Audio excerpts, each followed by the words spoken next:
ब्रह्मा का पिता है, कौन विष्णु की मां, शंकर का दादा कौन है, हमको दे बता। ये जानने के लिए कृपया सुनिए। जगत गुरु तत्वदर्शी संत रामपाल जी महाराज के अमृत वचन सर्व पवित्र धर्मों के पवित्र शास्त्रों के आधार पर। बोलो सतगुरुदेव की जय। बंदी छोड़ कबीर परमेश्वर जी की जय। गरीबदास जी महाराज जी की जय। स्वामी रामदेवानंद जी गुरु महाराज जी की जय। सर्व संतों की जय, सर्व भक्तों की जय, धर्मी पुरुषों की जय, श्री काशी धाम की जय, श्री छुडानी धाम की जय, श्री करौथा धाम की जय, श्री बरवाला धाम की जय। सत साहिब गरीब नमो नमो सतपुरुष को नमस्कार। गुरु की नहीं सुर नर मुनि जन साधुआ संतों सर्वस्ती नहीं। सतगुरु साहेब संत सब दंडोतम प्रणाम। आगे पीछे मध्य हुए तिनको जा कुर्बान। नराकार निर्विषम काल जाल वैभंजनम निर्लेपम निज निर्गुणम। अकल अनुबेशुंदुनम सोहम सुरति समाप्तम सकल समाना नीरतलय। उज्ज्वल हिरंबर हरदम अम्बे परवा अथाह वार पार नहीं मज्जतम। गरीब जो सुमरै सिद्ध होई गणनायक गलताना। करो अनुग्रह सोई पारस पद परवाना। आदि गणेश मनाऊं गणनायक देवन देवा। चरण कमल लो लाऊं आदंत करूं सेवा। परम शक्ति संगीतम रिद्धि सिद्धिदाता सोई। अवगत गुण अतीतम सत्य पुरुष निर्मोही। जगदम्बा जगदीशम मंगल रूप मुरारी। तन मन अर्पों शीशम भक्ति मुक्ति भंडारी। सुर नर मुनि जन ध्यावे ब्रह्मा विष्णु महेशा। शेष सहस मुख गावे पूजै आदि गणेशा। इंद्र कुबेर सरीखा वरुण धर्म राय जावे। समर्थ जीवन जी का मन इच्छा फल पावे। 33 कोटि आधारा जावे शेष 88। उतरे बहु जल पारा कट है यम की फांसी। 33 कोटि आधारा जावे शेष 88। उतरे बहु जल पारा कट है यम की फांसी। कर जोरूं विनती करूं धरूं चरण पर शीश। गुरु जी राम देवानंद जी महाराज ने दियो नाम बख्शीश। कोटि कोटि सिजदा करूं कोटि कोटि प्रणाम। चरण कमल में राखियो मैं बंदी जाम गुलाम।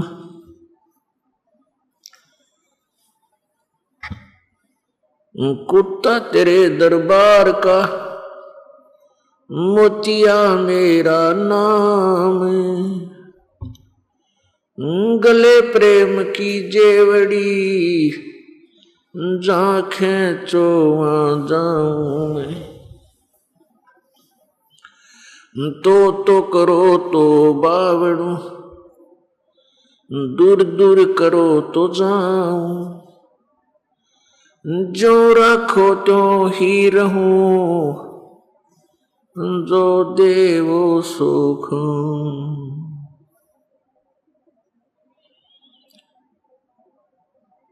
जय इब के सतगुरु मिल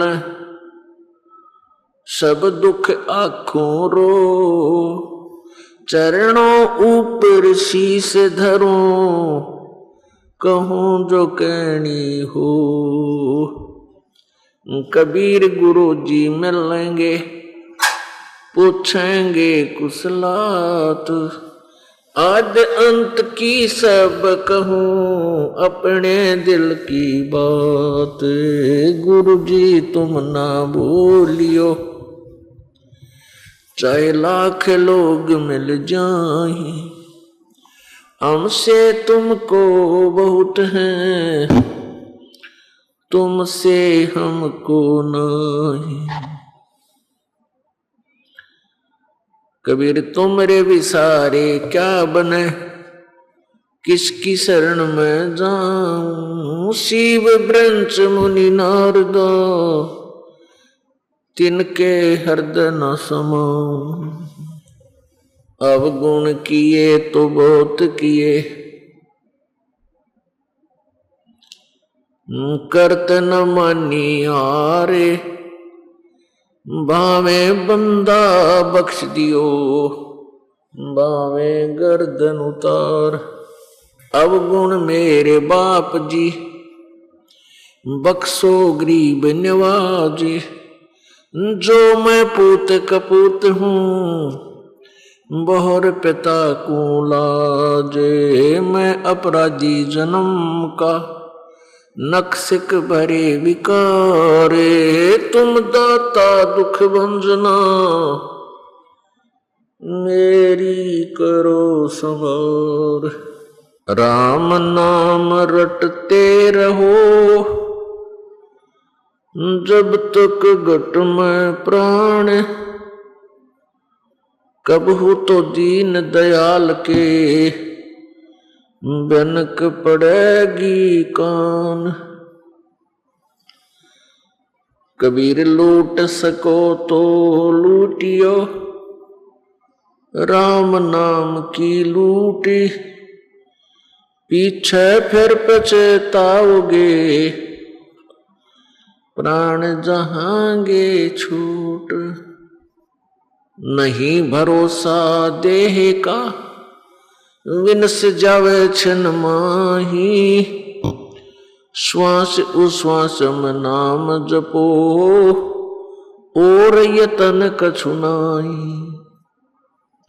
कबीर श्वास उश्वास में नाम जपो व्यर्थ श्वास मत खो। ना जाने इसे श्वास को आवण हो के न हो। परम पिता परमात्मा कबीर देव कबीर साहेब अल्लाहु अकबर जी की असीम कृपा से इस कलयुग के अंदर ऐसे शुभ समागम प्रारंभ हुआ करते हैं। वो आत्माएं बहुत ही पुण्य कर्मी प्राणी हैं जो इस सत्संग के अंदर पार्टिसिपेट करती हैं, जो इसमें पहुंच जाती हैं, भाग लेती हैं। बहुत ही पुण्य कर्मों से जन्म जन्मांतर के अच्छे शुभ कर्मों के परिणाम स्वरूप इस प्राणी को मानव शरीर प्राप्त होता है। मानव शरीर प्राप्त करके बहुत ही पुण्यकर्मी और प्राणी जो होते हैं, मानव शरीर में भी जो अत्यधिक पुण्यकर्मी प्राणी होते हैं, शुभ संस्कारी होते हैं, उनको सत्संग प्राप्त होता है।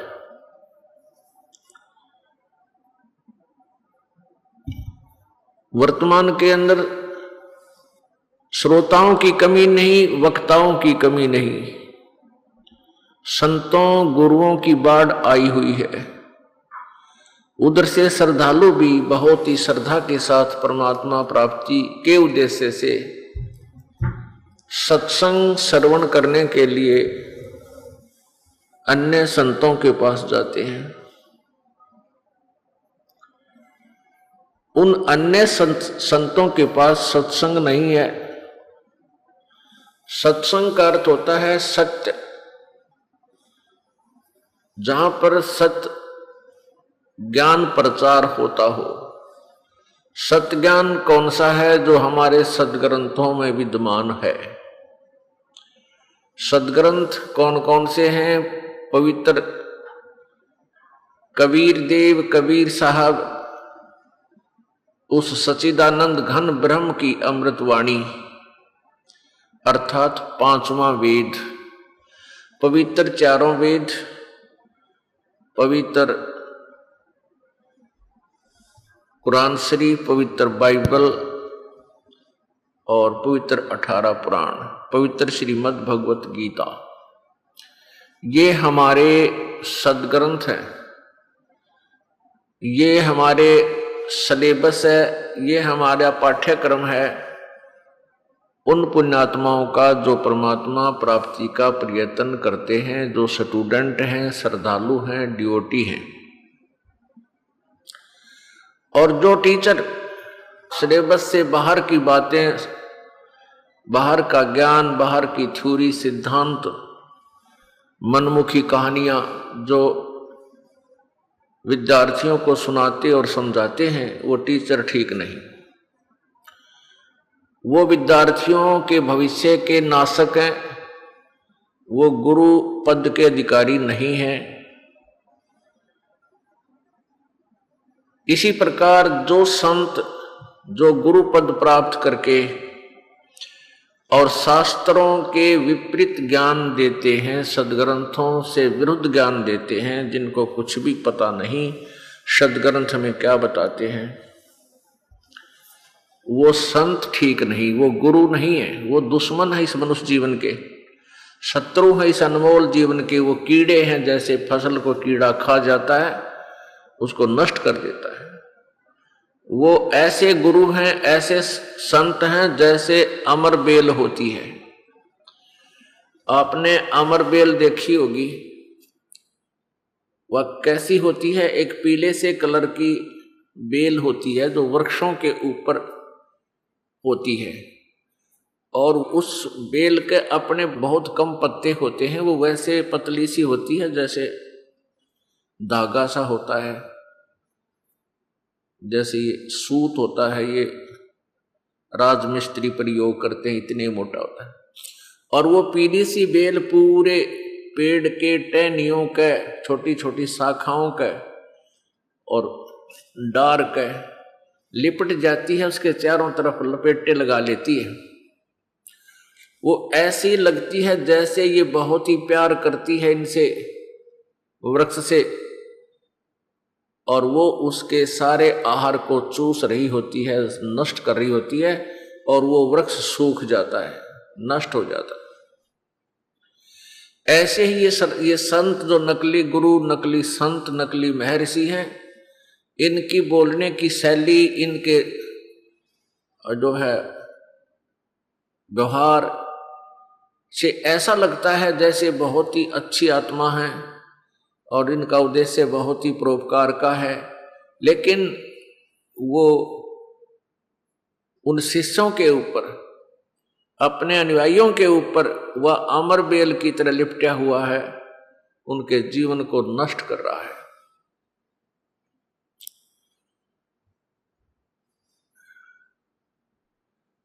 ईसा मसीह जी ने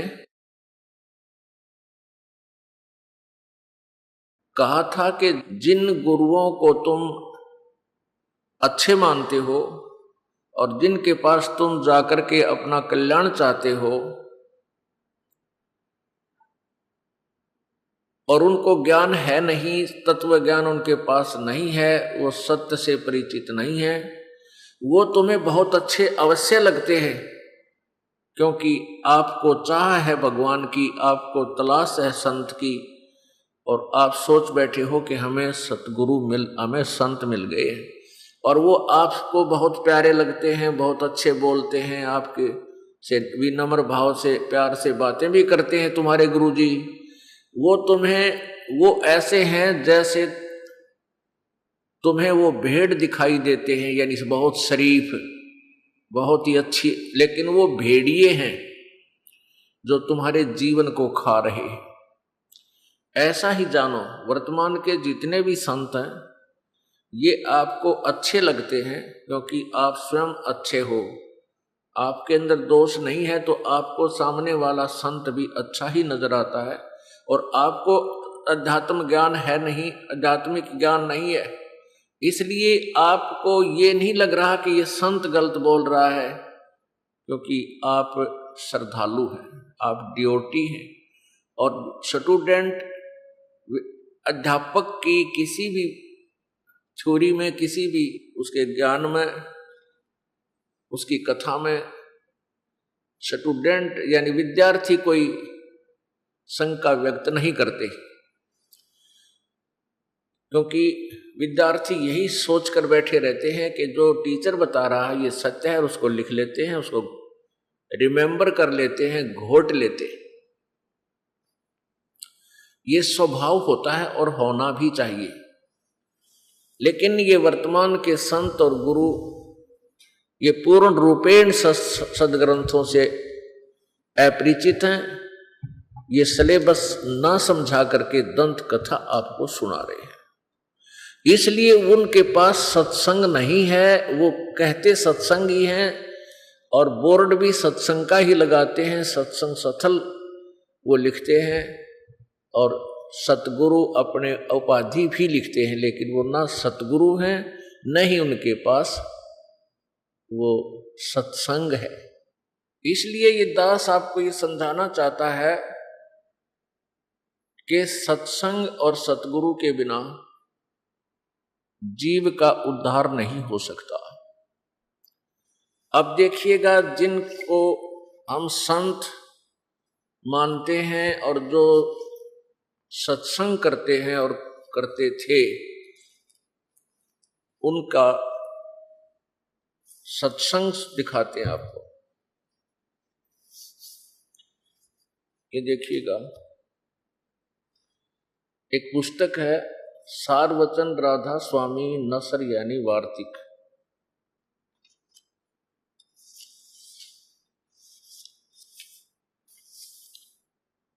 ये वही पुस्तक है जिसको परम पुरुष पूर्ण धनी स्वामी जी महाराज ने जबान मुबारक से फरमाया। यानी स्वामी जी महाराज यानी शिवदयाल जी महाराज, जो कि फाउंडर ऑफ राधा स्वामी पंथ यानी राधा स्वामी पंथ के प्रवर्तक हैं, उनके वचन हैं, सो सत्संगों में सुनाया करते थे। और जो भाई इज्जत राधा स्वामी ट्रस्ट द्वारा छपाई गई है।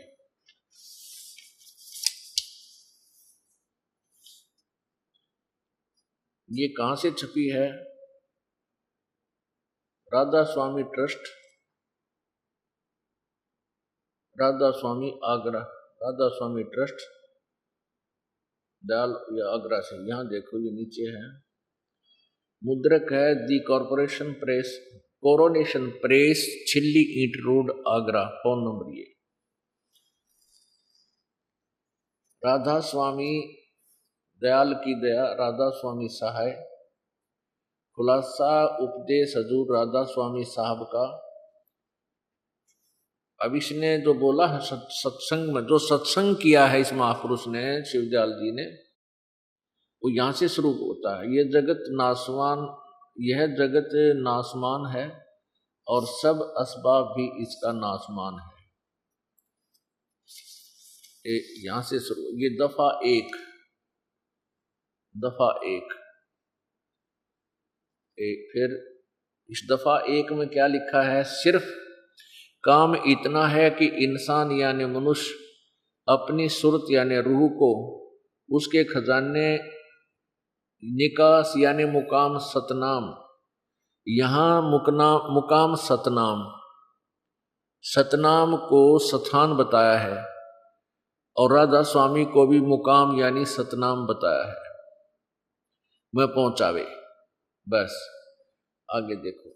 अब दफा नंबर 3, जितने आचार्य और महात्मा और अवतार और पैगंबर हर एक मजहब में हुए, वे सब अपने अभ्यास के जोर से अंतर में तरफ। ये प्रश्न नंबर 3 पर, 2 और 3 पर पढ़ा आपने। ये 2 है इसका भाग 1 का, और ये 4 पे सारवचन राधा स्वामी वार्तिक। ये 4 पृष्ठ पे है और तीसरा वचन चल रहा है। मुकाम असली पर चले, पर सब के सब घर धूर स्थान तक नहीं पहुंचे। सो बहुत से मंजिल पहली पर, यानी मंजिल माने स्थान, इन्हीं के द्वारा। मंजिल माने एक का अर्थ यहां किया स्थान,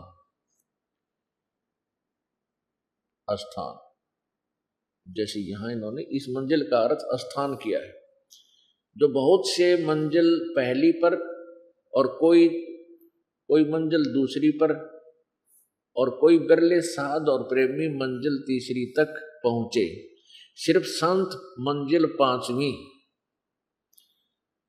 यानी सतनाम, यानी मंजिल माने स्थान, पांचवें स्थान सतनाम यानी सतनाम पर, और कोई बिरले संत मंजिल यानी आठवें यानी राधा स्वामी, आठवें स्थान राधा स्वामी पद तक पहुंचे। राधा स्वामी पद भी स्थान है, मंजिल माने स्थान, पहुंचे।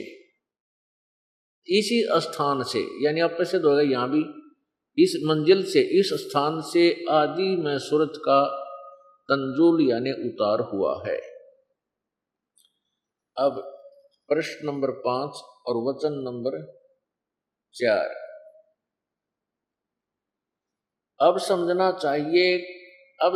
चाहिए कि राधा स्वामी पद यानी राधा स्वामी कहो चाहिए, राधा स्वामी स्थान सबसे ऊंचा मुकाम है। मुकाम माने स्थान है। राधा स्वामी पद सबसे ऊंचा मुकाम है, सबसे ऊंचा स्थान है, और यही नाम कुल मालिक और सच्चे साहब और सच्चे खुदा का है। राधा स्वामी स्थान भी है, राधा स्वामी खुदा का नाम है। ठीक, आगे। और इस मुकाम से 2 स्थान नीचे, यानी इस राधा स्वामी स्थान से 2 स्थान नीचे सतनाम का मुकाम है। सतनाम वहां स्थान बता रहे थे, अब स्थान का स्थान है। इस सतनाम को स्थान कहो इन्हीं के सिद्धांत से। ये देखो इस पृष्ठ पे, दूसरे पे भी नहीं, इस 4 पृष्ठ पे ही ये क्या कह रहे हैं, मंजिल 5वीं यानी स्थान सनातन सतनाम पर क्या है कि, और प्रेमी मंजिल बिरले, कोई बिरले साधक और प्रेमी मंजिल तीसरी तक पहुंचे। सिर्फ संत मंजिल 5वीं यानी सतनाम पर। अब सतनाम माने न मंजिल का अर्थ स्थान, इन्हीं के शब्दों में। तो ये इस सतनाम 5वें मंजिल कहो चाहे स्थान कहो, 5वें स्थान पर। और ये क्या कहते हैं यहाँ पर, और ये राधा स्वामी मंजिल यानी मंजिल 8वें स्थान राधा स्वामी पद। तो यहाँ क्या कह रहे हैं कि अब समझना चाहिए कि राधा स्वामी पद, राधा स्वामी स्थान सबसे ऊंचा स्थान है। स्थान सबसे ऊंचा स्थान है। राधा स्वामी पद यानी राधा स्वामी स्थान सबसे ऊंचा स्थान है। यानी फिर यही नाम कुल मालिक और सच्चे साहिब और सच्चे खुदा का है। यानी ये राधा स्वामी को स्थान भी है यो, और नाम भी है सच्चे भगवान का और सच्चे खुदा। और इस मुकाम से यानी स्थान से 2 स्थान नीचे सतनाम का स्थान है। अरे थारा गजब। अब सतनाम खुद स्थान है, फिर इसका क्या स्थान होता। अब धरती की धरती, अब पृथ्वी एक स्थान है, और पृथ्वी का फिर स्थान क्या होगा, पृथ्वी पर पृथ्वी। यानी इसी प्रकार कहते हैं मुकाम सतनाम का स्थान है। जब स्थान ही है, एक प्लाट है, उस प्लाट का क्या प्लाट होता। तो पुण्यात्माओं आगे देखो, और फिर आगे तोड़ पड़ रखे इसमें 4 में। अब समझना चाहिए कि राधा स्वामी पद सबसे ऊंचा मुकाम है। यह स्थान कह रहे हैं, और फिर कहते यही नाम कुल मालिक और सच्चे साहेब और सच्चे खुदा का है। इस राधा स्वामी स्थान से 2 स्थान नीचे सतनाम का स्थान है। यानी सतनाम का स्थान, यह सतनाम को स्थान भी कह रहे हैं, फिर स्थान का स्थान है। और इस सतनाम को आगे क्या क्या बोला है। अब सतनाम का स्थान क्या हो गया, अब खुद यहां सतनाम को पहले 4 पे सतनाम को सथान बता रहे हैं। सिर्फ संत मंजिल यानी स्थान, ये मंजिल का अर्थ इन्होंने यहां स्वयं स्थान किया है। मंजिल माने स्थान, तो इसका अर्थ है मंजिल माने स्थान यानी मंजिल सिर्फ संत मंजिल 5वीं यानी सतनाम यानी 5वें स्थान। मंजिल कहो चाहे स्थान, सतनाम कहो चाहे स्थान कहो या मंजिल कहो, तो यहां तो स्थान बोल रहे हैं इसी स्थान से, इसका अर्थ स्थान। तो कहते हैं सतनाम का स्थान। अब स्थान का स्थान है, इनका सत्संग सुना रहा हूं आपको, इन नकलियों का। और जिसको सत्संग समझ कर प्राणी वहां जाते हैं, सत्संग नहीं है वो कुसंग है। अब देखना, और इस सतनाम के विषय में आगे डिफाइन किया है कितना लंबा चौड़ा, और आगे इसको विस्तार से कहा है कि सतनाम का मुकाम है जिसको, यानी सतनाम को और क्या क्या बोला है, जिसको संतों ने सतलोक और सचखंड और सारसबद और सतसबद और सतनाम और सतपुरुष करके बयान किया है कोई सिर पैर इनके सत्संग का।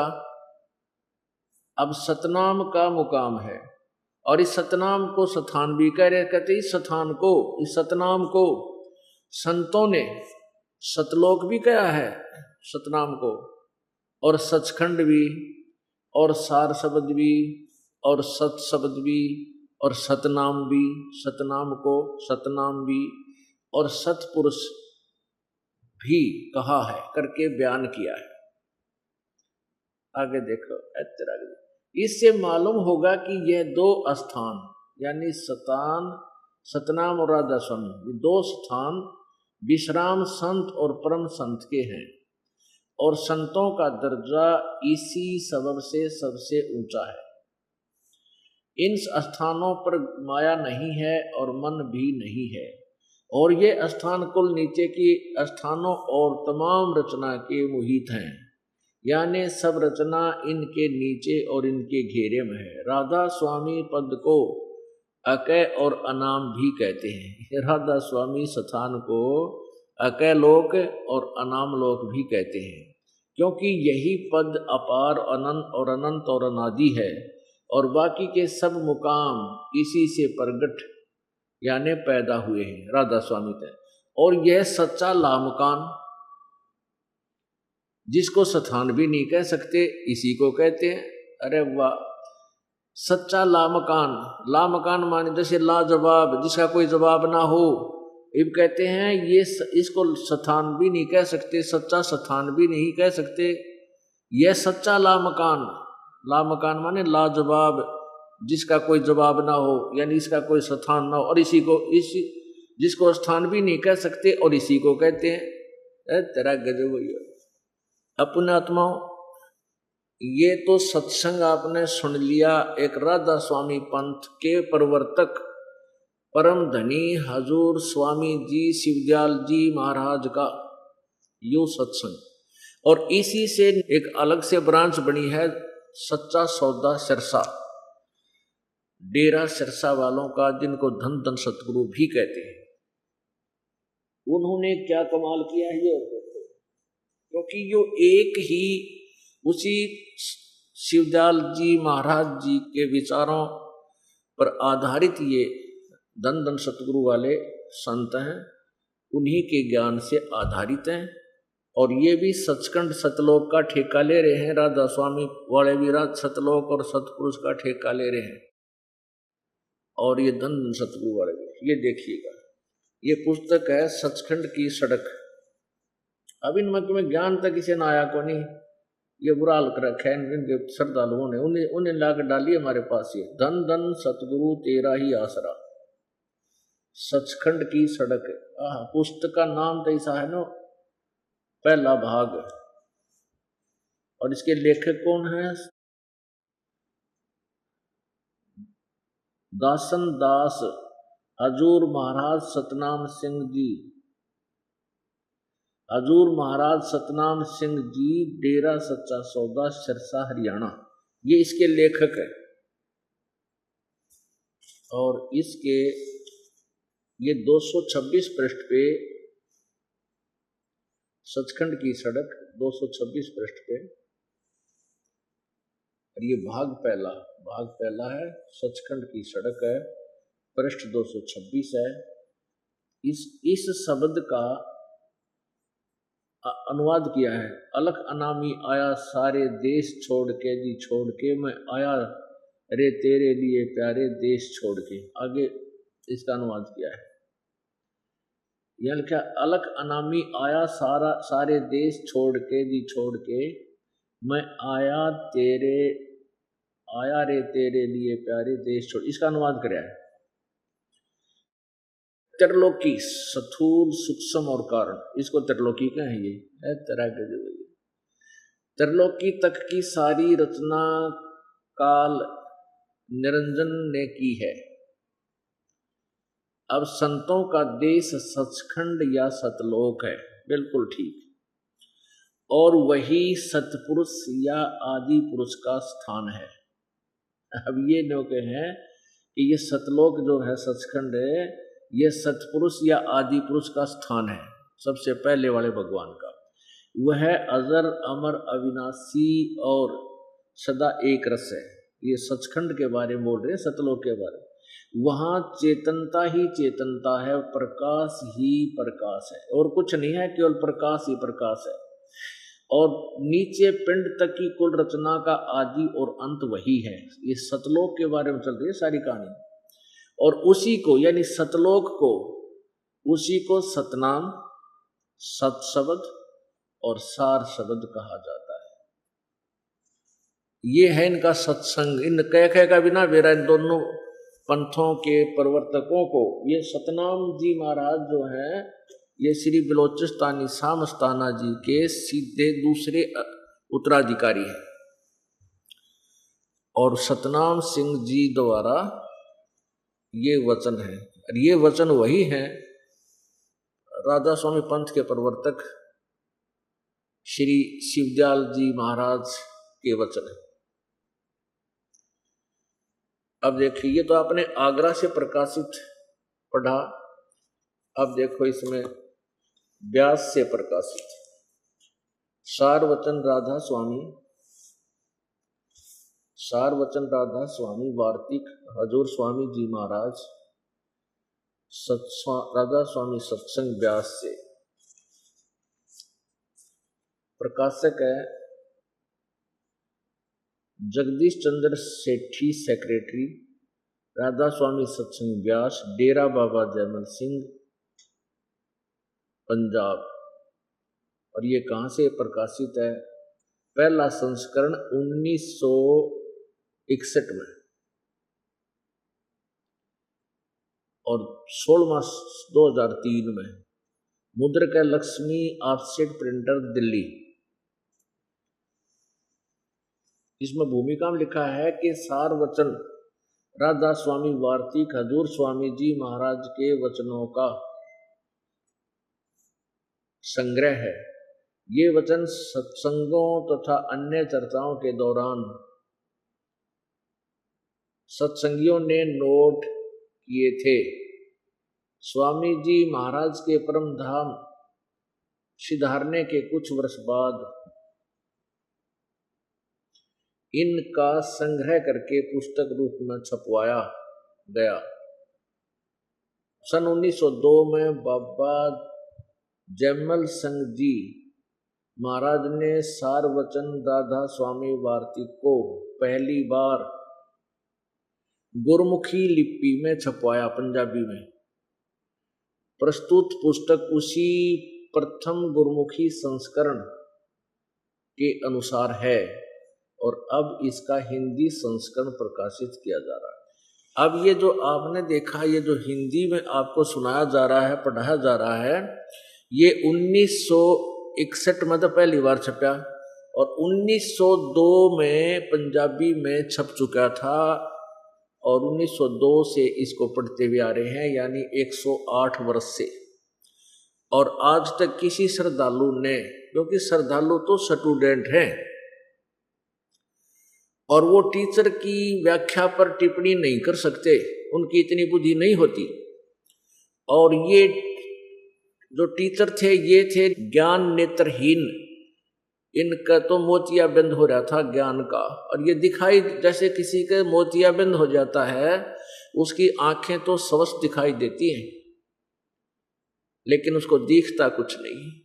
ऐसे ही ये संत नजर आते थे, संत लगते थे, ये राधा स्वामी पंथ के प्रवर्तक और धन धन सतगुरु सच्चा सौदा के पंथ के प्रवर्तक, लेकिन ये ज्ञान नेत्रहीन थे, इनका मोतियाबिंद हुआ था, इसलिए इनके पास सत्संग नहीं था। ये कुसंगत से भर दिया सारे श्रद्धालुओं को। अब पुण्यात्मा देखो, अनजान भोली आत्मा यूं कहते हैं कि रामपाल तो अन्य संतों की क्रिटिसाइज करता है, आलोचना करता है। आलोचना वो होती है जो किसी के बारे में बकवाद करे, झूठी कपट कहानी बनाकर तथ्यहीन व्याख्या जो करता है वो आलोचना होती है। और उन्होंने जो लिखा है उन परम धनियों ने, उनके संतों ने, और उसको पढ़ के सुनाना और फिर उसके ऊपर निष्कर्ष निकालना आलोचना नहीं, ये परोपकार का काम है। क्योंकि राधा स्वामी पंथ पूर्ण रूपेण कबीर परमेश्वर जी की वाणी को लेकर चला है। उन्होंने एक शब्द मिल गया, करने नो दीदार महल में प्यारा है, और वो एक हल्दी की गांठ लेकर के पंसारी बन गई। ये कबीर साहब के ये तत्व ज्ञान से परिचित नहीं थे। अपनात्माओं, अब कबीर साहब की वाणी, सदग्रंथ, पवित्र वेद, पवित्र गीता जी, पवित्र गुरु ग्रंथ साहिब, उनको साथ साथ दोनों को, यानी इन नकलियों गुरुओं की व्याख्या, इनका अपना सिद्धांत, और सदग्रंथ यानी पाठ्यक्रम की पुस्तकों में, वो सदग्रंथों में लिखे लेखों को, दोनों को तुलनात्मक तरीके से आपके समक्ष रूबरू किया जा रहा है। तो नकली और असली को आमने सामने देखकर ही पहचाना जा सकता है। तो जैसे सरकार ने 500 रुपए के नकली नोट पकड़े और उन नकली 500 के नोटों के साथ ओरिजिनल नोट साथ रख के टेलीविजनों के माध्यम से, समाचार पत्रों में उनकी फोटोग्राफी करके ये डिफरेंस बताया कि नकली में ये ऐसा है और ओरिजिनल ऐसा होता है, तो लाखों लोग ठगाई से बच गए, उनको हानि होने से बच गए। तो क्या सरकार आलोचना कर रही थी? नहीं, एक परोपकार किया। ऐसे ही इस दास का प्रयत्न जाने। अब वैसे समझदार बच्चे जो राधा स्वामी पंथ में, धन धन सतगुरु पंथ में, इन अज्ञानी संतों के फंसे पड़े थे, अब इस तरह के तुलनात्मक प्रयत्न को देखकर अब ये कबीर साहब की जयजयकार करने लग गए और यहां आने लग गए और काल के दूतों से पीछा छुटवा लिया। अब क्या हुआ? अब उन नकली संतों के उस डेरों में हलचल मच गई कि हमारे अनुयायी सभी उस संत रामपाल के द्वारा दिए गए प्रवचनों को सुनकर और सभी ये कहने लग गए हैं कि सच्चाई तो उन्हीं के पास है। तो उनके जो परिचर हैं और वर्तमान में गुरु लोग हैं, वो ये कह रहे हैं, भाई ये कैसे बिजली गिर गई, ये सभी संगत में खलबली क्यों मच गई, इनको कंट्रोल करो और सबको कहो कि कोई भी यहाँ कोई और चर्चा नहीं करे सत्संग में, क्योंकि वहां जाते ही चर्चा चलती है अनुयायियों की। कहते हैं भाई हमने ऐसा सत्संग सुना है, ऐसा टीवी पर आ रहा है, ये पुस्तक पढ़ा है, उसमें तो हमारे कोई भी मेल नहीं खा रहा है, ये हमारा ज्ञान गलत है, हमारे गुरुओं का, राधा स्वामी और धन धन सतगुरु वालों का। तो इसकी चिंता बनी हुई है। उनके परिचरों को चाहिए, भोली आत्माओं को, कि वो सच्चाई को स्वीकार करें और अन्यों को भी बताएं, ना तो महापाप के भागी बनेंगे। ये 2 दिन के प्रभुता है इनकी, कोई नहीं पूछेगा जब नरक में ठोक दिए जाएंगे। तो अब ये जो पुण्यात्मा परमात्मा चाहते हैं, चाहे कितने काल के दूध के किसी संत का फंसे पड़े हैं, वो तुरंत समझकर और ऐसे आवेंगे जैसे फड़क के गहरी नींद तो जाग्या कर आदमी एकदम। और परमात्मा कबीर जी भी कहते हैं बेरा देखा जरजरा और उत्तर चले फड़के। जैसे पहले बेड़ा होता था, बेड़े होते थे लकड़ के फ्लोटिंग, लकड़ों के ऊपर एक और घास फूस बांध के और उसके ऊपर नदी पार करा करते, उसको बेड़ा बोला करते, बेड़ा। तो कबीर परमेश्वर जी कहते हैं कि हम अंधेरे में बैठ के उस टूटे फूटे बेड़े पर चल पड़े दरिया में, और जब सुबह हुआ देखा वो, और साथ में दूसरा बढ़िया जो ना स्वस्थ बेड़ा आ गया, जो टूट फूट नहीं रहा था, उसके डूबने के चांस नहीं थे। जब हमने रोशनी में पता चला कि जिस बेड़े पर हम बैठे हैं, जिस नौका में हम बैठे हैं, ये तो डुबोएगी, और साथ में खड़ी है दूसरी जो बिल्कुल ओके है, तो कहते हम तो एकदम फड़क के, जैसे एकदम जंप लगा गए उस दूसरी पे, उस डुबोने वाली से कूद गए, निकल गए, उससे भाग गए। तो कहते हैं जो पुण्यात्मा होंगी इस ज्ञान को सुनकर एकदम फड़क के और यहाँ आवेंगी। फड़क के माने एकदम स्पीड से, बगैर किसी विचार विमर्श के। जब ये पता लग गया ये ज्ञान नकली इनका, फिर ज्ञान के लिए वहां गए थे, फिर वहां वो वस्तु है ही नहीं और ये काल के मुंह में ले जाएंगे, तो एकदम फड़क के यानी बहुत स्पीड से भयभीत होकर के वहां से अपना पीछा छुटवाएंगे।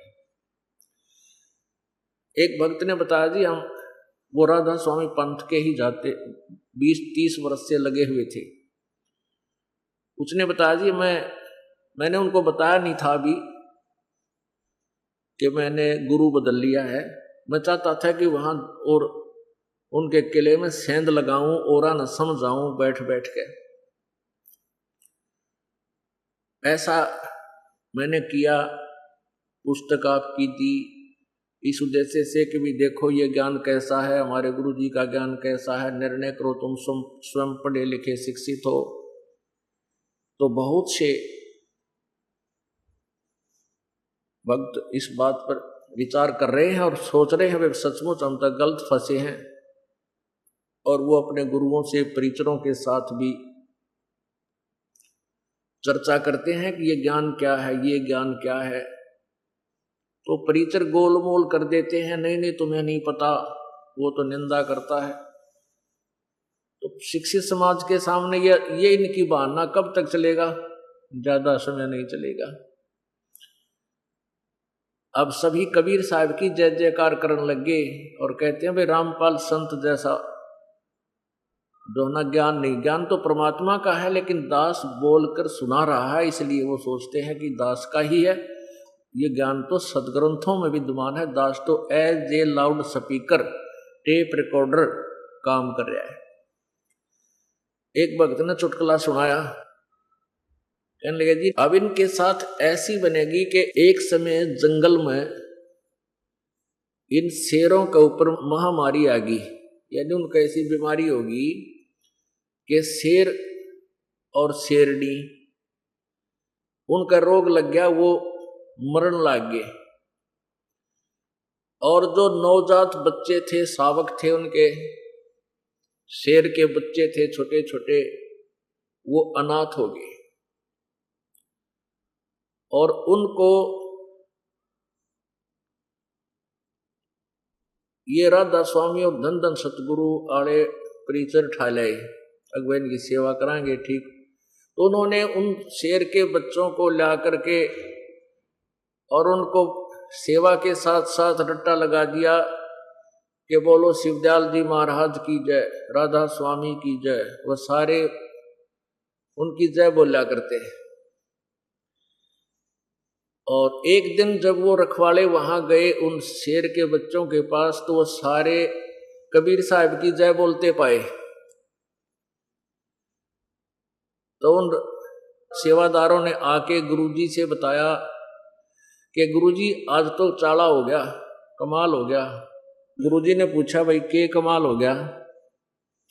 कि जितने भी वो शेर के बच्चे हैं सारे के सारे कबीर साहब की जय बोल रहे हैं, अब राधा स्वामी दयाल की जय नहीं बोल रहे। गुरुजी ने पूछा भाई नो के ऊपर बिजली पड़ गई, क्या बात होगी? नो बोला जी उनकी आंख खुल गई। अब उनकी आंख खुल गई, आंख खुले पाछे बोलने लगी, पहले तो हम जैसे कहते थे वैसे ही वो कर रहे थे। तो अब इन पुण्यात्माओं की आंख खुलने लगी, अब छोड़ देंगे वो उन नकलियों की जय बोलना जिनका ज्ञान भी कैक है, कुछ भी पता नहीं उनको, उनके पास सत्संग नहीं। अब देखो अब व्यास जी से जो व्यास से सत्संग चल रहा है वो सुनो, व्यास का सत्संग। ये सारवचन वार्तिक, ये है प्रकाशक अभी आपको दिखा था, जगदीश चंद्र सेठी, सेक्रेटरी राधा स्वामी व्यास, सत्संग व्यास, डेरा बाबा जयमल सिंह, पंजाब। इतना ये 1961 1902 राधा स्वामी सत्संग व्यास, पहला संस्करण 1961 में, 16वां संस्करण 2003 में, और ये यहां से छपा है, printed in India by Lakshmi offset printers, Delhi से। इन्होंने क्या कहा है कि 1902 में ये पहली बार छपा था। सारवचन राधा स्वामी वार्तिक हजूर स्वामी जी महाराज के वचनों का संग्रह, शिवदयाल जी के वचनों का संग्रह है। यह वचन सत्संगों और अन्य चर्चाओं के दौरान सत्संगियों ने नोट किए थे।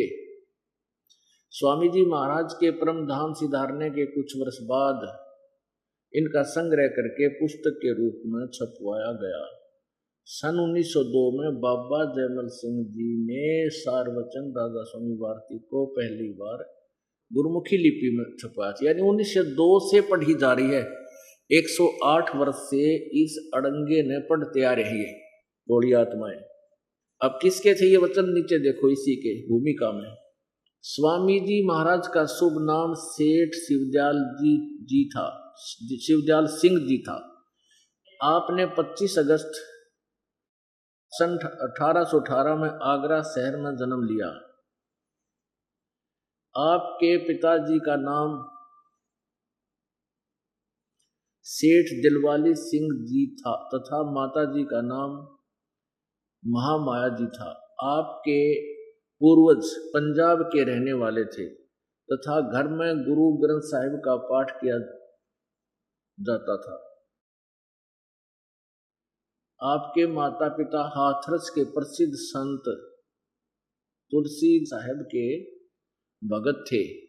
स्वामी जी महाराज ने भी तुलसी साहब की यानी हाथरस वाले की काफी संगत की थी। बचपन से ही स्वामी जी महाराज का रुझान अध्यात्म की ओर था। आपने एक कमरे में बैठकर 17 वर्ष श्रुत शब्द योग का अभ्यास किया। ये प्रश्न नंबर 6। सन 1861 में बसंत पंचमी के दिन खुले तौर पर आम सत्संग और श्रुत शब्द योग का उपदेश शुरू किया। अब इसमें क्या लिखा है ये देखिएगा। राधा स्वामी दयाल की दया, राधा स्वामी सहाय, खुलासा उपदेश हजूर राधा स्वामी साहिब का। ये शिवदयाल को राधा स्वामी भी कहते हैं और शिवदयाल जी भी कहते हैं और इसको सथान भी कहते हैं। अब देखिएगा ये वचन दफा यहां से शुरू हुआ। 1, सिर्फ काम इतना है कि इंसान यानी मनुष्य अपनी सूरत यानी रूह को उसके खजाने और निकास यानी मुकाम सतनाम, मुकाम सतनाम और राधा स्वामी में, ये दोनों मुकाम हो गए, राधा स्वामी भी और सतनाम भी। अब प्रश्न नंबर 14 पे सारवचन वार्तिक पहला भाग जो का तुम वचन 3। जितने आचार्य और महात्मा और अवतार और पैगंबर हर एक मजहब में हुए, वे सब अपने अभ्यास के जोर से अंतर में तरफ मुकाम असली के चले, पर सब के सब दूर स्थान नहीं पहुँचे। जो बहुत से तो मंजिल पहली पर और कोई कोई दूसरी मंजिल पर और कोई बिरले साध और प्रेमी मंजिल तीसरी पर पहुँचे। और सिर्फ संत मंजिल पांचवी यानी सतनाम, पांचवें स्थान सतनाम पर पहुंचे, और कोई बिरले संत मंजिल आठवीं यानी आठवें स्थान यानी राधा स्वामी पद स्थान पर पहुंचे। ये समझो, इस स्थान से यानी सतनाम और राधा स्वामी, इस स्थान से आदि में सूरत का तंजुल यानी उतार हुआ है। बस आगे देखो। अब चौथे वचन में पृष्ठ 15 पर भाग पहला। अब समझना चाहिए कि राधा स्वामी पद सबसे ऊंचा स्थान, मुकाम माने स्थान है, और यही नाम कुल मालिक और सच्चे साहेब और सच्चे खुदा का है। इस मुकाम यानी इस स्थान से दो स्थान नीचे, राधा स्वामी से राधा स्वामी स्थान से दो स्थान नीचे सतनाम का मुकाम है। अरे सतनाम को यहाँ तो तुम मंजिल कह रहे हो, स्थान कह रहे हो हैं, और यहाँ सतनाम का स्थान है, स्थान का स्थान है। ठीक है, इसको जिसको यानी सतनाम पर गाटा जोड़ा बना इन आगे, जिसको संतों ने सतलोक, सतनाम को सतलोक, सचखंड और सारसबद और सतसबद और सतनाम और सतपुरुष करके बयान किया है। बताओ, इस सतनाम ने कितना स्थान बताए हैं, फिर कहे इसी को सचखंड, सतलोक, सतसार शब्द, सतसबद और सतनाम और सतपुरुष करके बयान किया है। इससे मालूम होगा कि यह दो स्थान, ये सतनाम और राधा स्वामी स्थान, ये विश्राम, दो स्थान विश्राम संत और परम संत के हैं, और संतों का दर्जा इसी सबब से सबसे ऊंचा है। इन स्थानों पर माया नहीं है और मन भी नहीं है, और यह स्थान कुल नीचे के स्थानों और तमाम रचना के मुहित है और है, यानी सब रचना इसके नीचे और ये घेरे में। आगे देखो, राधा स्वामी पद, इस राधा स्वामी स्थान को अकय अनाम भी कहते हैं, क्योंकि यही पद अपार अनंत अनादि है। बाकी के सब स्थान मुकाम इसी से प्रगट हुए यानी पैदा हुए हैं, और सच्चा लामकान, इस राधा स्वामी को क्या कहे हैं, सच्चा लामकान। लामकान का अर्थ होता है लाजवाब, यानी जहाँ ना जिसका कोई जवाब नहीं, यानी लामकान जिसका कोई मकान ना हो, सच्चा लामकान। इस मुकाम, सब मुकाम इसी से प्रकट हुए हैं, और सच्चा लामकान जिसका कोई मकान ना हो, मकान, और जिसको स्थान भी नहीं कह सकते। अरे वाह, मकान माने क्यों, मकान माने भी जगह वो है, घर। सच्चा लामकान यानी जिसको सच्चा घर भी नहीं कह सकते, और इसी जिसको स्थान भी नहीं कह सकते। ये 6 जगह स्थान कहते हैं, अरे इस जिसको स्थान भी नहीं कह सकते और इसी को कहते हैं। आप इसने 100 वर्ष पढ़ते रही हो, जब कदे इसका निष्कर्ष निकाल दो तो इसमें ये कहना के चाव है, और इनको परम संत और सत्संग करने वाले विद्वान पुरुष कहा जाता है।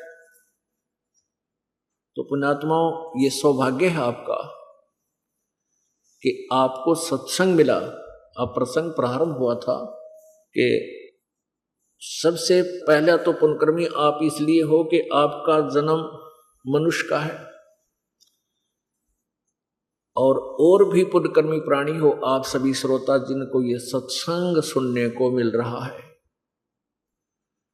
अन्य पुण्यात्माएं, भोली आत्माएं जो सत्संग समझ कर उन ज्ञान नेत्रहीन प्राणियों के पास उनको गुरु समझकर पहुंच गए हैं, दुर्भाग्य है उन भक्त आत्माओं का जो अपने मनुष्य जीवन को बर्बाद कर रहे हैं, व्यर्थ कर रहे हैं। क्योंकि उन साधनाओं से जो साधना और जो ज्ञान इस शिवदयाल जी महाराज यानी परम धनी का है, उससे उसको क्या फल मिला? वो प्रेत बना।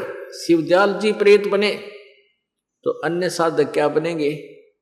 वो तो बहुत पुण्यकर्मी प्राणी थे, पिछले जन्म जन्मांतर के, जो उनकी वचन में शक्ति थी, बहुत से लोग उसके साथ लग गए और जैसे पिछले जन्म के पुण्य थे, जब तक वो चले तो उसका खूब बोलबाला रहा और अंत में जब बैटरी डिस्चार्ज होगी उसके पुण्य अक्षीण हो गए और स्वयं भूत बना।